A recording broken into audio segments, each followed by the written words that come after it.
Hello mga kamare, hello mga kainday ko. Ito, samahan niyo naman ako sa aking gawain. At ito nga, maglilinis ako ngayon ng aking kwarto. At pag Biyernes po ito, nililinisan ko yung kwarto ko. Kasama na rin dito yung laundry area. At ito nga po, kinuha ko yung upuan para maabot ko po yung nasa taas. At kailangan ko po yun punasan ng maigi. Kailangan wala pong mga alikabok talaga kasi chinecheck po yan ng aking madam at ayaw niya yung may mga alikabok dyan. Kahit dito po sa aking kwarto, kailangan po malinis at maayos po talaga. Ayaw niya po ng makalat kahit dito sa aking kwarto, mga mare. Natapos na nga po ako pala maglinis dun sa baba at nakapag-almusal na rin po ako, mga mare. At naisalang ko na rin po dyan yung aking mga labahin. Kaya ito, nagpupunas na ako para pagkatapos po na aking labahin, isasampay ko na lang po. Hindi ko pala ito napakita sa inyo nakaraan, mga mare, kasi nga medyo busy pa ako ng time na yun.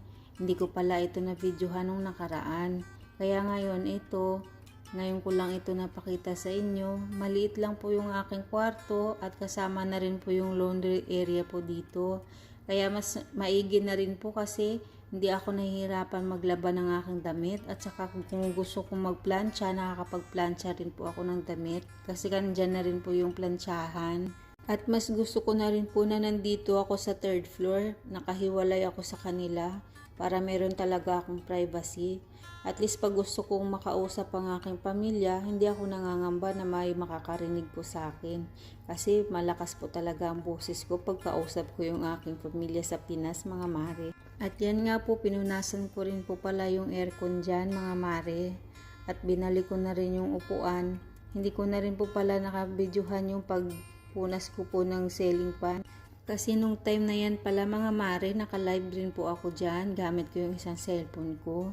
Kaya pala hindi ko na videohan yung paglinis ko dyan ng ceiling fan at paglinis ko po ng bintana. At yan nga po, pinunasan ko na yung pintuan dyan at kahit yan dapat malinis po talaga.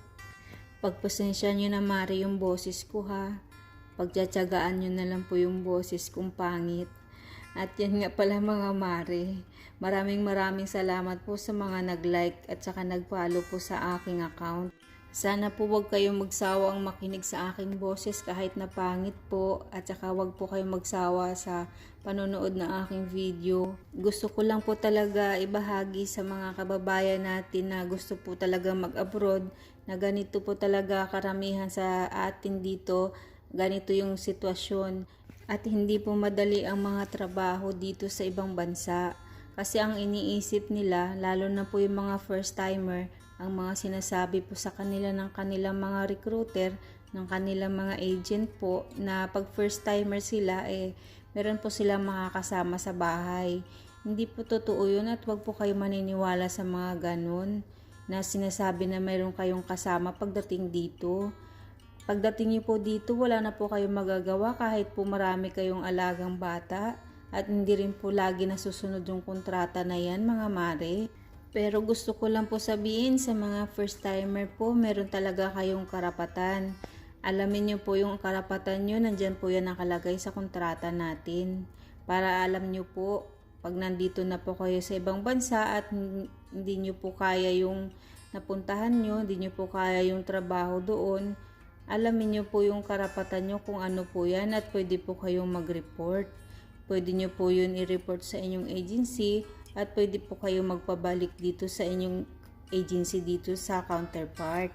At sana po mamulat yung mga kaisipan ng mga first timer na gusto po na mag-abroad na hindi po dahil nakarating na po kayo dito sa abroad matutupad nyo na po lahat ng mga pangarap nyo.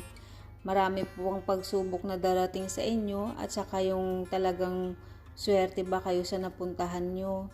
Talaga dito nyo lang malalaman kung talagang matutupad nyo yung pangarap nyo o hindi pag nandito na kayo sa abroad.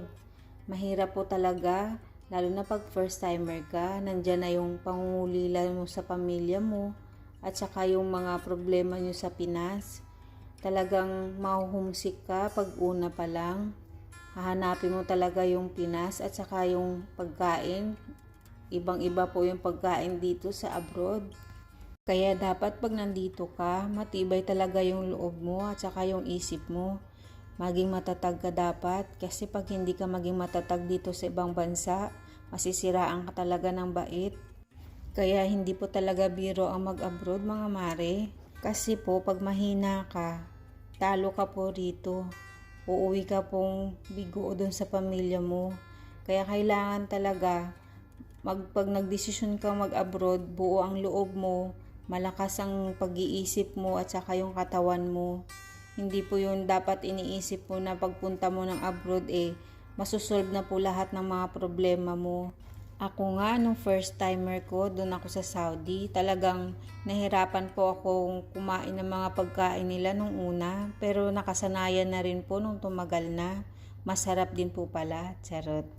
Nung una po talaga hirap na hirap ako. Hindi ko talagang makain yung kanilang pagkain mga mare, pero no choice talaga. Kailangan nating kumain para malakas pag nagtrabaho. Kaya pinipilit ko na lang kainin yung mga pagkain nila. Pero nakasanayan na rin mga mare. Ayun, nung umuwi ako ng Pinas, hinahanap-hanap na rin. Talagang sa una lang talaga yung hindi mo magugustuhan yung mga pagkain. Pero swerte lang kasi ako dun sa napuntahan kong amo kasi pag Friday po nakakalabas ako kahit papano. Nakakapag-unwind po ako na re-relax ko ng konti yung katawan ko at ang isip ko. At saka nakakabili po ako ng pagkain na gusto ko, nakakapagluto po ako. Kaya kahit papano po maswerte pa rin ako. Pero po dito ngayon sa aking amo, sariling luto po ng amo kong babae, yun lang yung kinakain namin lahat. Hindi po ako nakakapagluto ng gusto ko at hindi rin po ako nakakalabas. Pero okay lang, tsaga-tsaga lang mga mare. Ganun talaga. Kaya yan ang gusto ko iparating sa mga kapwa kong gusto mag-abroad na hindi po pare-pareho yung sitwasyon natin na pagpunta dito. Mayroon pong nakikita nyo na nakakalabas po sila, nakakapag-day off po sila at nakikita nyo rin po na marami sila sa isang bahay. Pero hindi po talaga pare-pareho yung mga dadat na natin dito. Talagang may swerte at meron din po hindi swerte. Kaya nga po sa mga swerte dyan, thank you na lang din kasi maganda yung napupuntahan nilang amo at nakakapag-day off sila, may kasama sila, madali lang yung trabaho nila, mabuti yung amo nila, mabait, hindi maselan. Kaya nga po, hindi talaga pare-parehas yung magiging sitwasyon natin pagdating dito. Kaya dapat po lagi talagang handa yung loob mo kung ano yung madadatnan dito sa abroad. At shoutout nga po pala sa mga vlogger dyan, sa mga matatagal na nagvo-vlog. Hindi po pala ganun kadali ang mag-vlog mga mare. At yan nga po, tinanggal ko po yung filter ng vacuum. Lilinisin ko po yan kasi madumi na po. Medyo mahina na po humigop yung vacuum. Kaya tinanggal ko na at nilagay ko dun sa may laundry area. Kasi mga mare, mahirap din pag madumi na yung vacuum. Hindi na siya nakakahigop ng dumi. Hindi na tatanggal kaya natatagalan ako pag nag-vacuum ako mga mare. Ayan nga po, tinapon ko po dun sa basurahan yung mga nandun sa loob ng vacuum para po matanggal yung dumi at pinalitan ko na rin po ng filter. Dalawa po kasi yung filter niyan. Kaya po madali lang pag nagpalit ako, meron agad. At ito nga po, nililinis ko na nga po yung filter. Sobrang dumi po talaga At ngayon ko lang po pala napagtanto, napakahirap po pala mag-vlog. Napakahirap po mag-edit. Lalo na po pagsasabayin yung trabaho. Kaya po napupuyat po talaga ako sa gabi pag nag-edit ako ng mga video. Inaabot po talaga ako ng ilang oras. Kaya talagang bilib ako sa mga vlogger dyan na matyaga po silang nag-edit ng kanilang mga video. Lalo na pag mahaba yung oras ng kanilang ginagawang video. Napakahirap din po pala i-edit. Kaya ito po, puyat talaga ako sa pag-i-edit po ng aking video, pero wala naman pong problema. Gusto ko lang po talaga i-share sa inyo yung aking mga trabaho dito, ang aking mga gawain. Gusto ko rin mapanood po ng ating mga kababayan na gusto po mag-abroad na ganito po yung sitwasyon dito. Na baka pwede rin na maging sitwasyon nila balang araw pagpunta nila rito sa abroad. Kaya maigi na rin na maimulat yung kanilang isip na Hindi lahat ng mapupuntahan nila, swerte, madali ang trabaho, may kasama, pwede silang lumabas. Kaya pwede rin nila maranasan itong nararanasan ko na hindi nakakalabas ng bahay, mag-isa lang sa bahay, walang kasama. Sa'yo lahat ng trabaho, sa'yo lahat ng gawain. Ganun mga mare, kaya talagang gusto ko ma-share talaga ito. Kaya shoutout din po sa mga katulad ko na mag-isa lang po sa bahay dyan, na lumalaban para sa kanilang pamilya. At kayo rin po dyan sa mga pamilya sa Pinas, kumustahin nyo naman po yung inyong pamilya kahit wala po kayong kailangan. Kasi po napakahirap po mag-isa, lalong-lalo na po malayo siya sa kanyang pamilya. Sa isang chat nyo lang po at saka isang tawag nyo, napakalaking bagay na po yan sa kanya. Kaya po kahit wala po kayong kailangan, tawagan nyo po sila, kumustahin nyo po, i-chat nyo naman po, kahit chat lang po.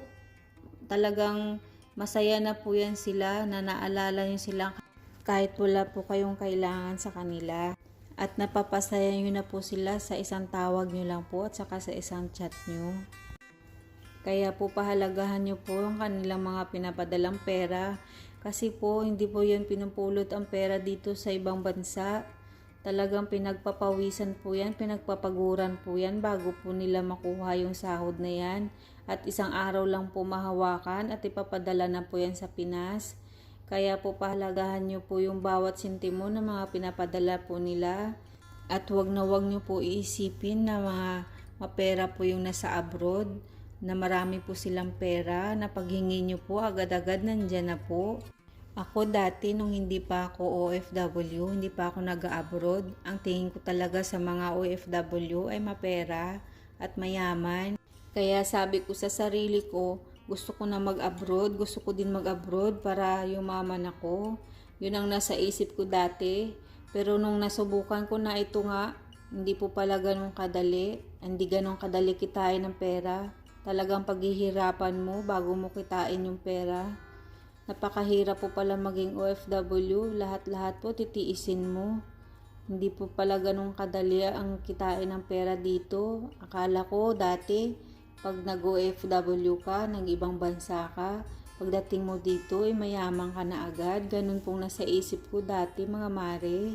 Sabi ko pa sa sarili ko, mag-a-abroad ako para magkakaroon ako ng bahay, lupa, kotse. Ganun ang nasa isip ko dati mga mare. Pero nung nakapag-abroad na ako, hindi po pala ganun kadali. Nung pag-abroad mo, makakabili ka kaagad ng ganun.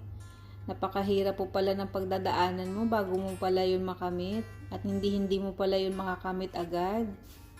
At thank you po sa mga paglalike nyo mga mare, sa panonood nyo. Sa susunod ulit po tayo magkwentuhan. Salamat. Bye-bye.